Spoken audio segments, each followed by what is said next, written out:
इस वीडियो में थोड़ा साइंस होगा। अगर आप मेरी बातों को समझेंगे तो आपके लिए वीडियो बहुत इंटरेस्टिंग होने वाली है। मैं मेरी तरफ से आपको एक्सप्लेन करने की पूरी कोशिश करूंगा और आप भी वीडियो को ज़रा ध्यान से समझे।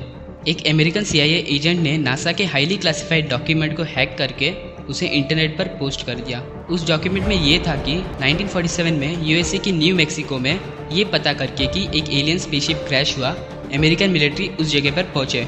उन्हें स्पेसशिप के अंदर 3 एलियन जिंदा मिले। उन तीनों को पकड़ के EBE-1, EBE-2 और EBE-3 नाम रखा। EBE का मतलब एक्स्ट्रा टेरेस्ट्रियल बायोलॉजिकल एंटिटीज। उनमें से एक EBE का इंटरव्यू लिया गया। ये इंटरव्यू का वीडियो मैं कुछ सेकंड्स के लिए प्ले करता हूँ। अगर आपको पूरा वीडियो देखना होगा तो मैं डिस्क्रिप्शन में लिंक दे दूंगा, आप वहाँ जाके देख सकते हैं, लेकिन इस वीडियो के बाद।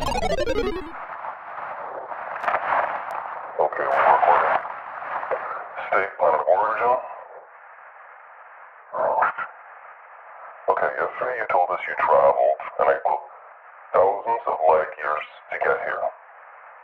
Yes. Tell us the truth or the word will never be here. It is truth.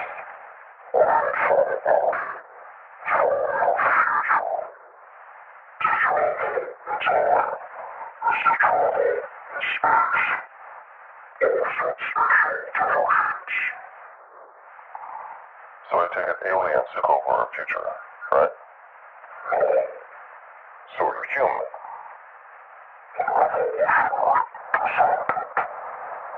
Okay, so you evolved from us. Yes. So what are you doing here now? Alright, back to our topic. Interview में EBE से ये पूछा गया कि तुम कहाँ से आए हो। उसने बोला हमारे ग्रह का नाम पृथ्वी है और हम हजारों लाइट ईयर्स क्रॉस करके तुम्हारे फ्यूचर से आए हैं। तुम कहते हो कि तुम फ्यूचर से आए हो, लेकिन तुम एलियन की तरह दिख रहे हो। इसका मतलब फ्यूचर में एलियंस इंसानों पर हमला करके और उन्हें मारकर पृथ्वी पर कब्जा कर लोगे, ऐसे उनसे पूछा गया। EBE ने कहा हम लोग एलियंस नहीं है, हम लोग भी इंसान है। हम इंसानों से इवॉल्व हुए जैसे इंसान बंदरों से इवॉल्व हुए। उसने कहा कि हम तुम्हारे इवोल्यूशनरी डिसेंडेंट्स हैं। जब उनसे पूछा कि तुम फ्यूचर से पास्ट में कैसे आए, उसने बोला कि ऑफसेट स्पेशल डाइवर्जेंस टेक्निक का यूज़ करके हम यहाँ तक आए हैं। ये ऑफसेट स्पेशल डाइवर्जेंस क्या है?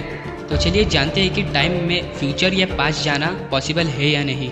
Hello guys, this is Shadow Ash and welcome to my channel.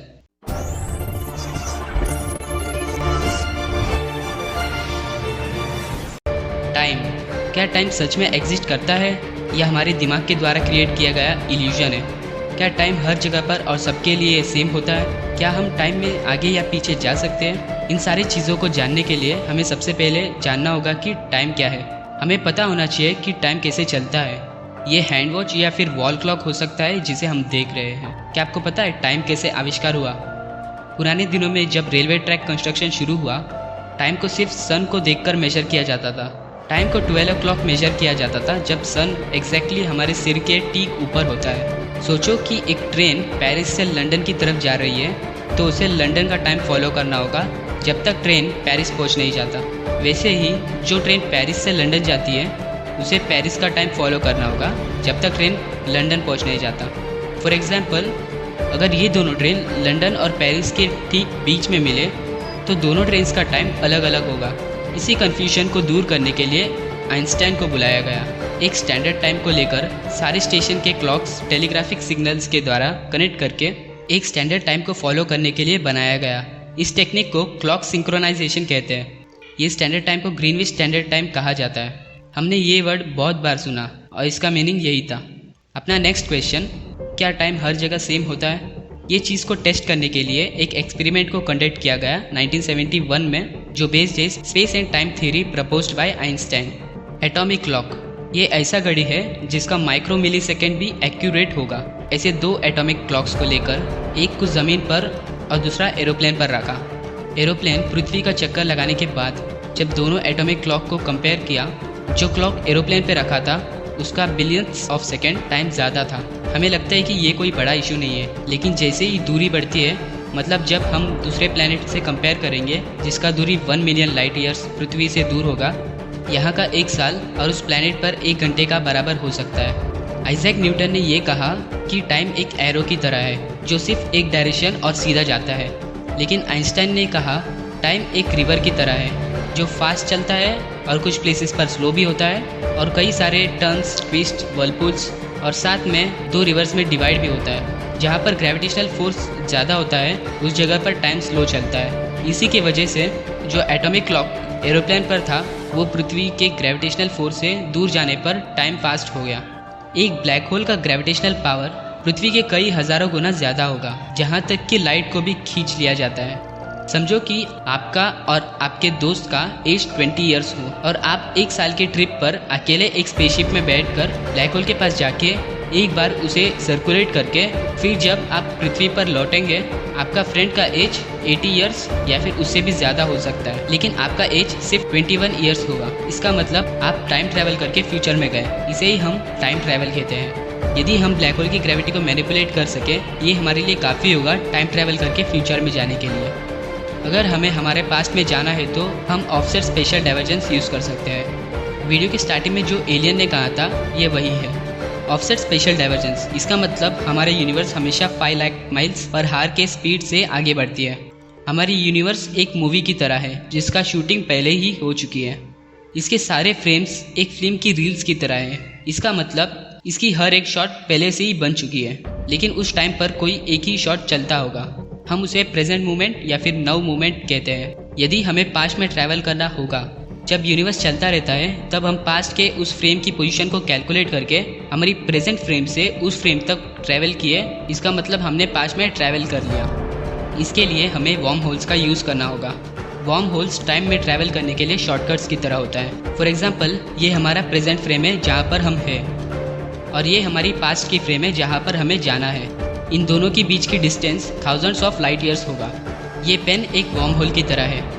अब ये क्या करता है, ये स्पेस और टाइम को बेंड करके और उनके बीच की दूरी को कम कर देगा ऐसे। इसका मतलब टाइम में ट्रैवल कर सके, राइट। अभी हमारे मन में सवाल ये उठता है कि अगर हम टाइम ट्रैवल कर सके, क्या हम हमारे पास में हुए मिस्टेक्स या फिर कोई इंसिडेंट्स जो हमारे या दूसरों के लाइफ से रिलेटेड कुछ चेंज कर सकते हैं क्या, राइट। हम चाहे तो टाइम में ट्रैवल करके कोविड-19 आने से पहले ही रोक सकते हैं। अगर अपने गन से अपने आप को मार लिया, हो सकता है कि आप यहाँ पर ना हो, राइट। यहाँ पर कंट्रोवर्सी क्रिएट होगा। इसे आंसर करने के लिए पैरेलल यूनिवर्स का कॉन्सेप्ट क्रिएट होता है। अगर आसान तरीके में बताऊँ तो आप टाइम ट्रैवल करके दूसरों के टाइमलाइन यानी 5 में जा सकते हो। आप उनका टाइमलाइन चेंज भी कर सकते हो, लेकिन आपका टाइमलाइन चेंज नहीं होगा। स्टीफन हॉकिंग ने यह कहा कि टाइम ट्रैवल इम्पॉसिबल है। उन्होंने कहा अगर टाइम ट्रैवल पॉसिबल होता तो फ्यूचर से हमें मिलने कोई अभी तक आया क्यों नहीं। लेकिन साइंटिस्ट कहते हैं कि अगर उनके पास ऐसी टेक्नोलॉजी है जो टाइम मशीन बना सके तो उनके पास ऐसी टेक्नोलॉजी भी होगी जिससे वो इनविजिबल होकर हमारे बीच ही घूम रहे हो। ये भी हो सकता है, राइट। इस वीडियो का कंक्लूजन ये है कि हम टाइम में ट्रैवल कर सकते हैं यदि ब्लैक होल की ग्रेविटी को मैनिपुलेट करके या फिर वॉर्म होल का यूज़ करके, लेकिन हमें बहुत ज़्यादा एनर्जी चाहिए टाइम मशीन बनाकर उसमें ट्रैवल करने के लिए। 5 एटॉमिक बॉम्ब एक बार में एक्सप्लोड हुए तो जितना अमाउंट ऑफ एनर्जी प्रोड्यूस होता है उसके इक्वल अमाउंट ऑफ एनर्जी हमें चाहिए होगा टाइम ट्रैवल करने के लिए।